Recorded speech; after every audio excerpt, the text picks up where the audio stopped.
Hello everyone and welcome to the Rangers Journal. My name is Bob Harron and today's episode is titled The Journey Back and Looking Forward with our guest today, Stuart Hay.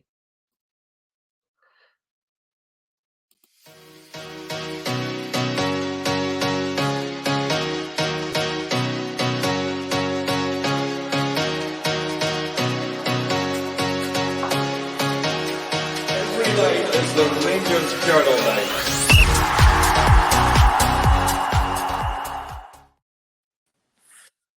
Hello everyone and welcome to the Rangers Journal. As I said before, my name is Bob Harron and today's episode we have with Stuart Hay is titled The Journey Back and Looking Forward. So let's have a good introduction for yourself. Stuart, how are we today, mate? I'm good, buddy. I'm good. How are you? Yeah, not bad. Second time lucky, shall we say. But no, thanks very much for joining us today on the Rangers Journal. I know you're a busy man, so I appreciate you taking up the time to join us today. So, no, as I said before, the title's The Journey Back, which you are the writer, producer, and star of. I've been fortunate enough to go to the show myself with my dad early in February. Thoroughly enjoyed the show. Thought it was absolutely fantastic. You know, obviously the journey from the last kind of 10, 12 years with the Rangers team and the fans. So I'll hand over to you just to give us a wee summary of the show, kind of where the thought kind of came from, and we'll take it from there. So over to yourself, mate. It was just I was part of a cast for a Rangers show called Rally Round the Rangers. That was in the Pavilion, and it was great. I really enjoyed it, but I felt as if it was just a Rangers show for the sake of a Rangers show. And I kind of set out to kind of go make my own one, and because I'd kind of a writing background, I was thinking to myself, what can we do? And we came up with the idea of the journey back, all about coming back from those lower leagues all the way back up to the top, because that was if you think about it, I mean, it's probably the greatest comeback story in sporting history. Like this giant of football, kind of 54 league titles. I mean, one of the biggest teams in the world. I mean, European Cup winners' cups. For that to go right down to the very bottom of Scottish football, and then make themselves all the way back up, and not only that, but get all the way back up in record time. And in that time, also come back, win the Premiership again, and get to a European final, all within the space of 10 years. I mean, that's fairy tale stuff. So, I mean, the story basically wrote itself. So the story is basically, it's more about a community. It's more about like the fans and their experience with that journey, because that's the journey we all kind of went on. I was there. I was part of that journey. When we were coming back up, I remember days going out to Elgin and Ayr, and listen, they're some of the best days of my life. I mean, some of the funniest times ever. We were fucking standing in the middle of a horrible park in the middle of nowhere, and you're going, "This is Rangers, man. What's going on?" So I set out to kind of make that story, and I'm extremely fortunate that it's connected with a lot of people the way I hoped it would, and it's just kind of went from strength to strength. I know. I mean, I've got to say, it's a fantastic cast, and I think the idea behind it, as you said, I know that there had been that kind of the rally around the Rangers, which I wasn't fortunate to go to, but I know it had obviously, I see a couple of kind of big name headliners. Obviously Grado, and I think Stephen Purden was in it for a wee bit as well. Yeah. But I don't know, obviously that it obviously gave you a platform, and I think, as I said, for myself personally, when I went with my dad, I thought that all the casts were great.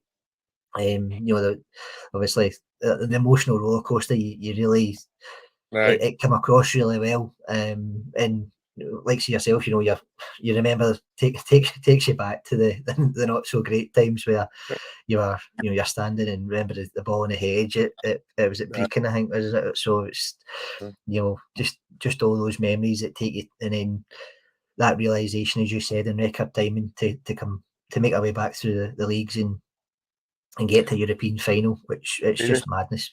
It's crazy, and there's not another team in the world that's done that, and I don't think there's another team in the world that would do that. It would have been fine for us just to come back and win the league. That would have been fine, but we didn't. We came back, won the league, and got to a European final. I mean, that's unheard of. That doesn't work, and that kind of just shows testament to like the strength of the football club and also the strength of the fans. You know what I mean, like the same amount of fans that were there on the first day of the season, 2012, still the same people that were travelling over to fucking Seville to see everybody. You know what I mean? So that it's just we're always there. We're always going to stay there and follow them. You know. Aye, yeah, no, I get that, and I think maybe just touching on the the storyline. I know it kind of centres around a kind of son and his dad, and that obviously that kind of family connection. You're not kind of say you're not even born a Ranger. It's well before that. It's traditions and standards that are handed down from generation to generation. I thought that really came across well in the show as well. And so maybe just a question: was that kind of more based on your own experiences, or was it kind of taken not only from yourself but from kind of family, friends, relatives, or just pals and that as well? 100%, 100% on experience, but at the same time as well, I've got friends that they have the exact same experience. So that's when I realised like the show could be universally known, like for Rangers fans, because like the exact same upbringing I got is the exact same upbringing my Rangers pals got, the exact same upbringing every Rangers pal got. Like you were born into Rangers, you were a Rangers fan before you even knew it. Your earliest memories is you watching Rangers games and probably not even realising what you were doing. So no, it's 100% a personal story. The story is also based on I've got a pal I used to work with. And him and his dad would go to every single Rangers game. It was just a thing they'd done together. And they'd been going for about 20, 25 years. And then we went down to the bottom leagues and they were still doing it and still going. So I remember those days, it was like absolutely torrential rain on a December and they're still away to watch Rangers versus East Still. And I'm going, you need to applaud that. You need to applaud that still being there and still going. So there's a lot of that in it as well. But it's just, for every Rangers fan, it's a story that they can very much connect with, Yeah, no, I totally agree. I think the just the emotions that it brought up, and I've not really went to a lot of games with my own dad, but again, it brought up the games that we did go to together, and still fortunate to go to the odd game together as well. And I think as you said, it just ties into kind of a story for everyone to go to. It's not for a select group of Rangers fans. It's for every Rangers fan. Which, as you said, it's that kind of universal appeal. And it was also good to kind of I like to see when it was younger like younger people would come in the audience and like people would bring younger fans, because it kind of gives them a sense and shows them that how big Rangers Football Club really is. Because I mean, I've got a niece and I've got nephews who are 14, 16 now, but when they were growing up with Rangers being terrible. And you're constantly having to kind of tell them this isn't the Rangers that we grew up with. And so I always like to see like the younger people coming and kind of just seeing that history of Rangers and kind of going, oh, wait a minute, my club's actually a lot bigger than I realised. And my dad or my mum, they were right. You know what I mean, they've been telling me about how big Rangers are, and then they walk into a place like Armadillo and there's 3,000 of them there and they're all fucking singing and dancing. I'll go to Ibrox, there's 50,000. You know what I mean? So I like to be part of that. It's good. Aye, no, exactly. And I think, as you said, a lot of the younger Rangers fans only know the quote unquote bad years. So I think it's definitely something that I'm of an age. I remember the time before that, and certainly my dad was he was in Barcelona in '72, and I think it hits home. Even more so obviously because we've just had Father's Day recently as well, and it's it brought a lot of emotions back, not only for him but for myself, considering I was probably in my early 20s, when we went down the leagues, and to see the journey back, pardon the pun, but it's the journey back through the show. It just it's unbelievable what we've managed to achieve as a club in that kind of that short space of time when you look at it, and especially as you said, when you look back for probably guys of our generation that remember 9 in a row in the Advocat era, and when we were consistently winning silverware, and world class. yeah, exactly. So Aye, it's definitely something that people should go and see if they've not went to see it already.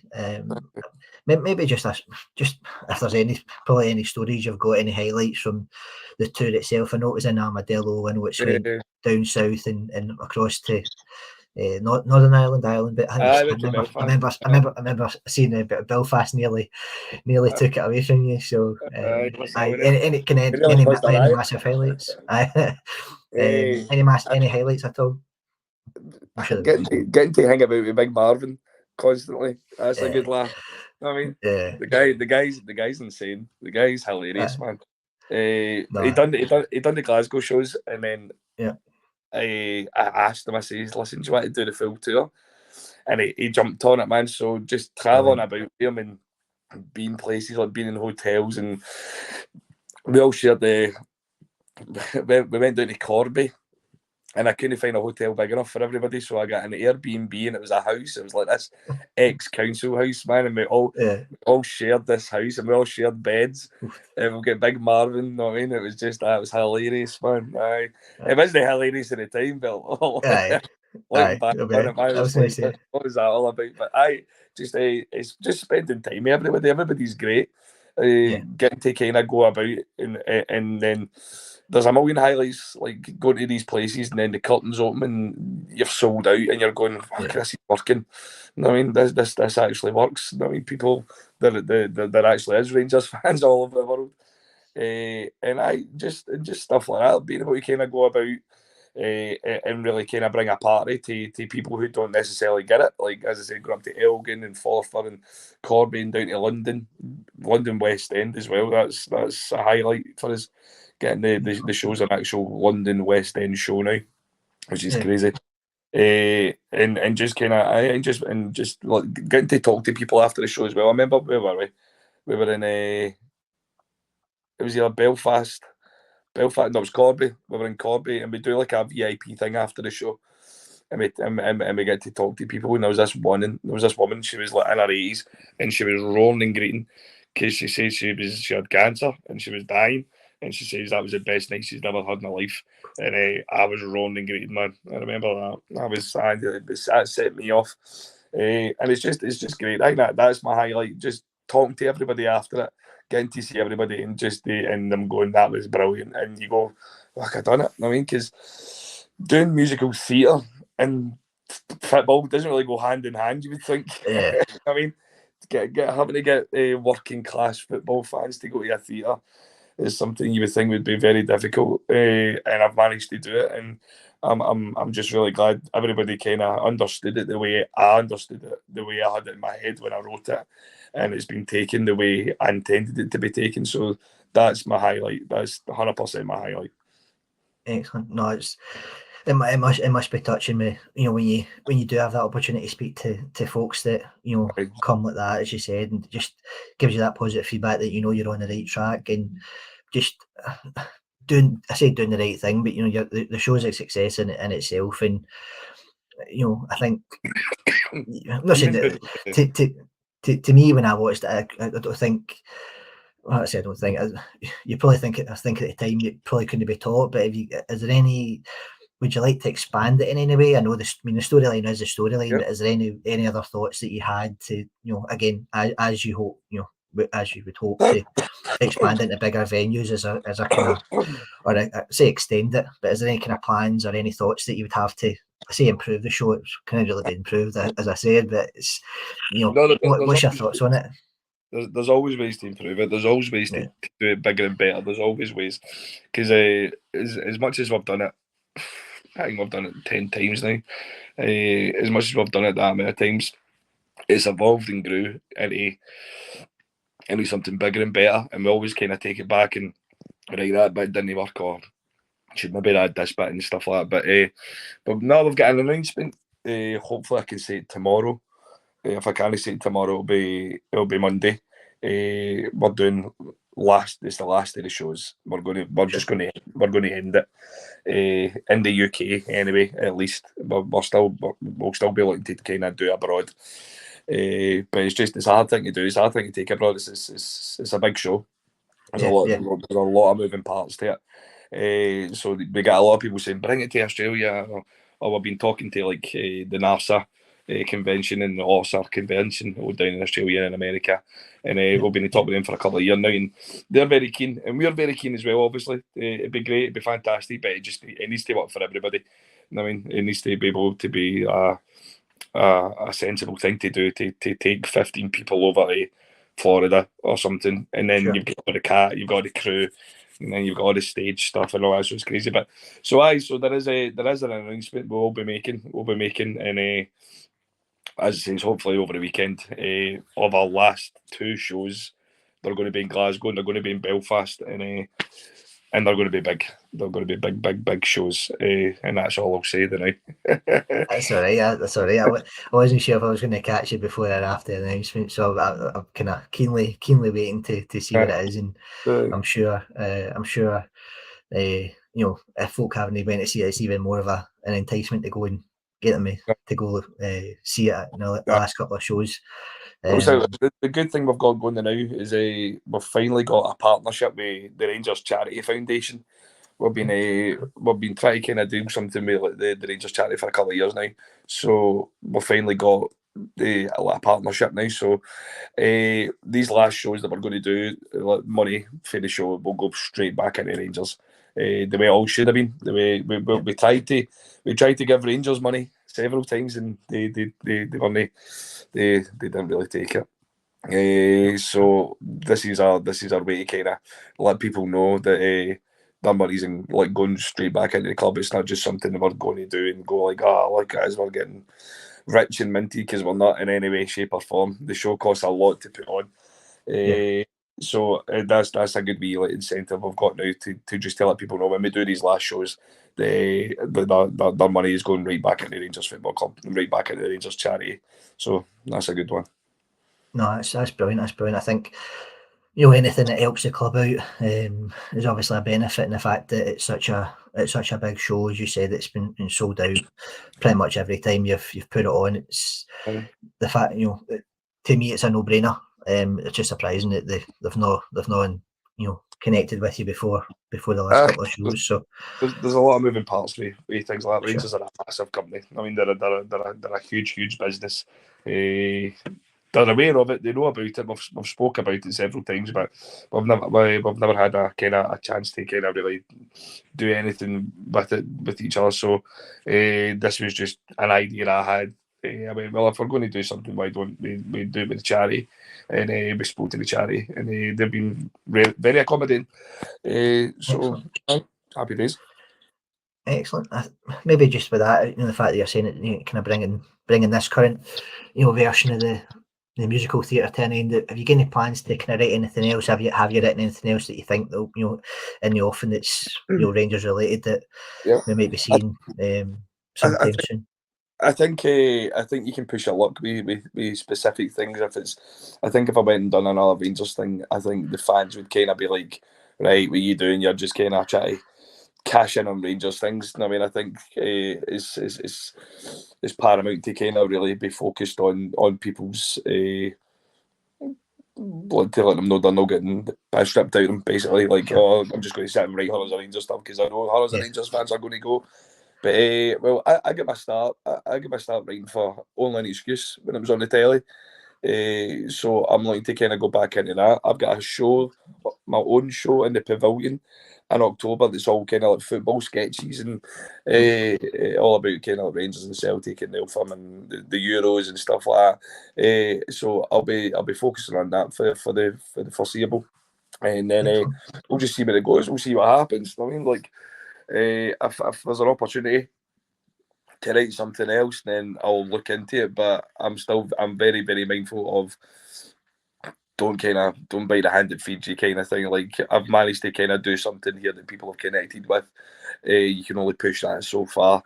As a Rangers fan myself, I wouldn't want to kind of be looked at as if like I'm just kind of chasing the blue coin. That's what it's called. And that's definitely not my intentions in any way. Hence the fact we've now got the charity involved just to kind of make sure people know that. So I think if I'd done any more Rangers related things, then I would run that risk of being looking that way, which is not what I want to do. So for future writing things, it'll be very much sketches about Eltham or like the Euros or anything like that at all. I've been doing that for a number of years now, and they work out very well. And I'll be going down that route. Yep.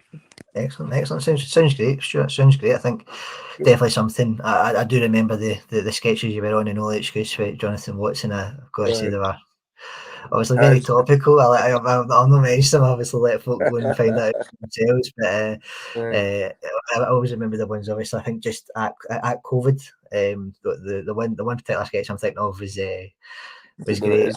Shaking hands. Aye, the shaking hands. That's all we'll say.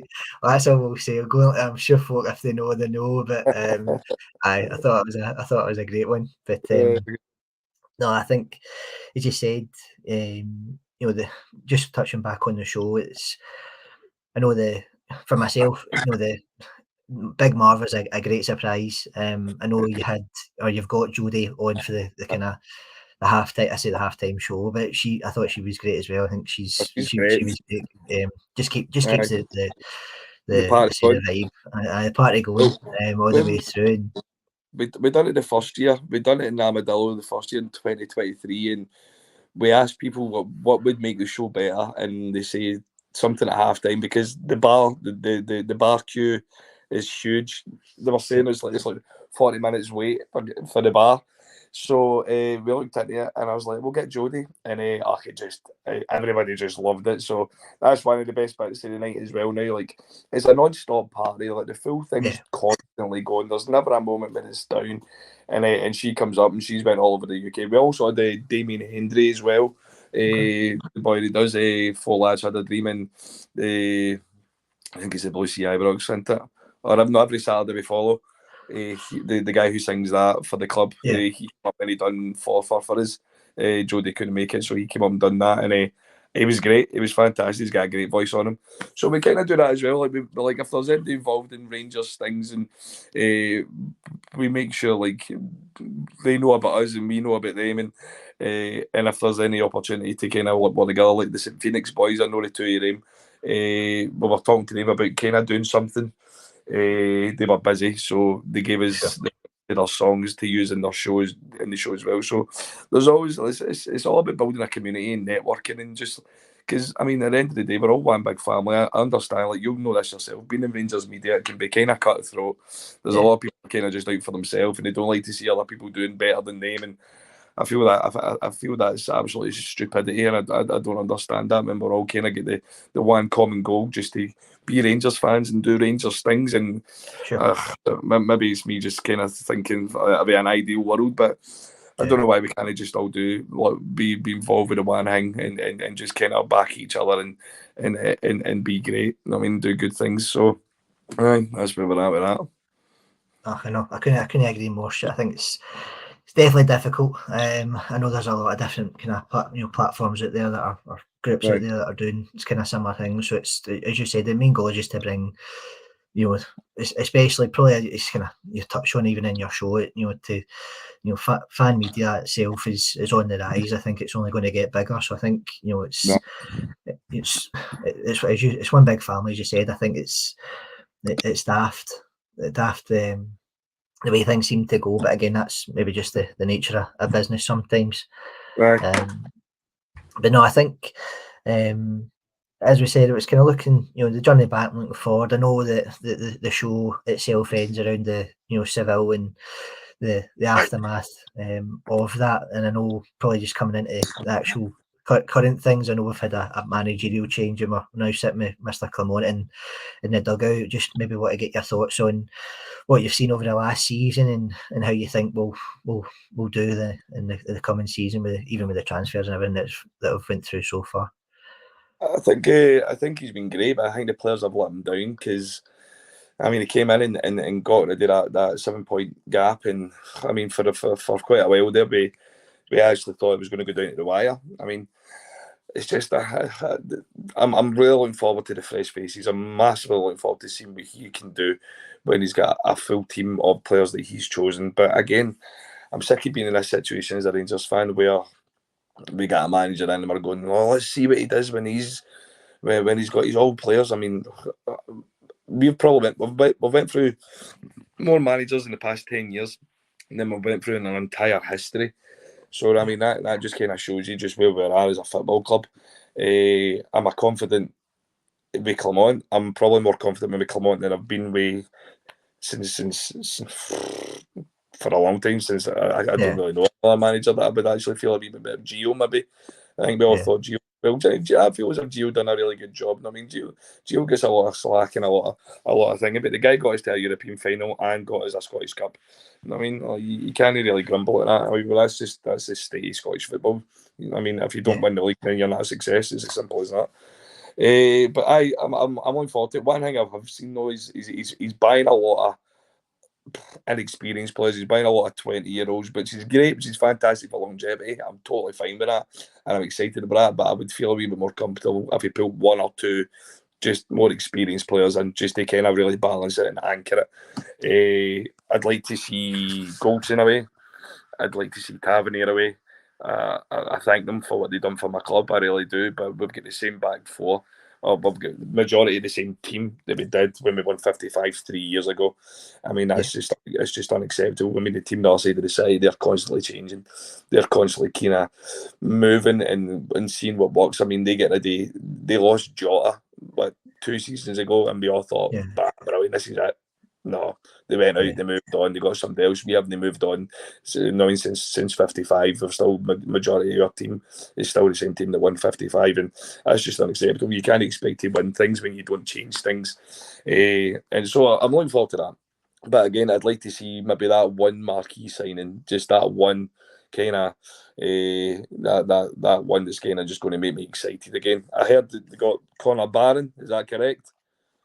We're not sure. It's obviously not. It's in the rumour mill at the moment. Sure, I think it's the same as pretty much most of them at the moment. It looks as if he is coming. Hopefully, he does. But again, until it's announced and he's got the scarf again, same as you know. You know, until we get the pick with the scarf above our head, I'm not going to take it for granted. You know, but I think I agree with what you say though. I think the strategy that he's going through at the moment to bring kind of more energy to the park. Is only going to do as well, but I think we do need that kind of experience as well. I know we've let a lot, as you said, we've not changed a lot since 55, so we need that experience of, even from Scottish football and abroad. Depending on the markets we're looking at, we need to bring that mix of youth and experience into the team. But I'm again, same as yourself, I'm looking forward to the upcoming season, see what he does, and hopefully we're successful at the end of it. I know we got the League Cup in December. Obviously disappointed to lose out in the Scottish Cup and the league at the end of the season, but I think we've, as you said, we kind of keep going through the same routine that we get to October, and we're having to punt another manager and rip it up and start again. It's not going to help us at all. So I think, for me, I agree with what you're saying, but we've got to probably stick with him to a degree, give him at least the season, give him this window, the January window, and see what he comes up with, and again, can only hope that it's a positive end to this time next season. It's a vicious cycle we'll find ourselves in of I see that we're coming back to give him to January to get him out, and then it's just same again, same cycle over and over and over again. I'm sick of it. There's only so much you can do, but I mean, we go and we'll always follow and we'll always do it. I think I said something last season. I think it was that team does not deserve the support it gets. I mean, it's as simple as that. I mean, if the support was anything to do with the team, then the team would be one of the best in the world. And I just how can you kind of go down the road every night after kind of like going out and playing the way you played in front of 50,000 fans continuously, knowing that you didn't do well, you didn't do it right? How can you go down the road at night and be happy with yourself and go, put a shift in the day, didn't I? No, you didn't. No, you didn't at all. I mean, so I'd really like to kind of just see that change in mentality, that hunger back again. But again, listen, these are the same stuff I've been saying for the past 3 or 4 years. So I'm sick of talking about it. I want to see results, and I want to be able to sit back, because that team on the other side of the city, they do not deserve everything they got. They very much just kind of strolled it. I mean, especially for them kind of having that managerial change where him coming back to Celtic was a massive risk, and we have totally softened the blow by letting them run away with the league. I mean, it's crazy. The guy got away with murder, and we let it happen. I know. It's just as you said, just hoping for better days this season to come. Again. It swings and roundabouts. It will come back round. Now it's just taking a wee bit longer. It's always been the way, but it's just taking a wee bit longer. We're still kind of really feeling the aftermath, the journey back. You know what I mean? We still are. With everybody thought as soon as 55 came, then that was our back and top, and it could have been and should have been. But no, we took our foot off the pedal and took our eyes off the prize, and we're still kind of feeling that the repercussions and the ripple effects of both of us still know here. We're definitely still here. You know. Aye, we've been stuck, as you said, just stuck for the last couple of years, and again, hopefully now with the changes that we're seeing on and off the park, hopefully we're starting to get ourselves back in the the mix and in the right direction as we were, prior to going down the leagues. Again, Stuart, I'm just conscious of time. Just for wrap things up, I just want to let people know where they can find you on your socials and that, and That's weird. I'm one of the guys who can Google now. It's weird. It all comes up, but you just write my name, Stuart Hay, into Facebook. My comedy page will come up. That's where I kind of put my sketches and stuff like that. We've got the journey back. If you write the journey back into Facebook and Instagram, you'll come up there, and I'll just kind of keep you updated with everything we're doing. You'll see all the videos of the show, all the atmosphere and stuff like that, and I'll keep you updated with any announcements that we've got going on and ticket links and things like that. We've got the journeyback.com. That's where you can buy your tickets and things like that as well. And if you want to find me, Stuart Hay, on Instagram as well, I just put updates and things like that as well. And on TikTok as well, that's where you'll see all my kind of comedy sketches. Like the workies, the guys in the van and stuff like that, and just all that kind of part. So you can easily find me. Perfect. No, perfect. And again, I got to thank you again, Stuart, for coming on. I know, as you said, you're busy. You've had the show on tour for the last few years. So again, I appreciate you giving up the time to come on and give us a chat today. Anything. But no, as I said, as Stuart said, find him on his socials, Instagram, Facebook. Get the ticket spot for the journey back. Hopefully, the last couple of shows, as he said, will be, the big bang to go out on. But as I said, this has been the Rangers Journal. I've been Robert Hahn, and every night is Rangers Journal night.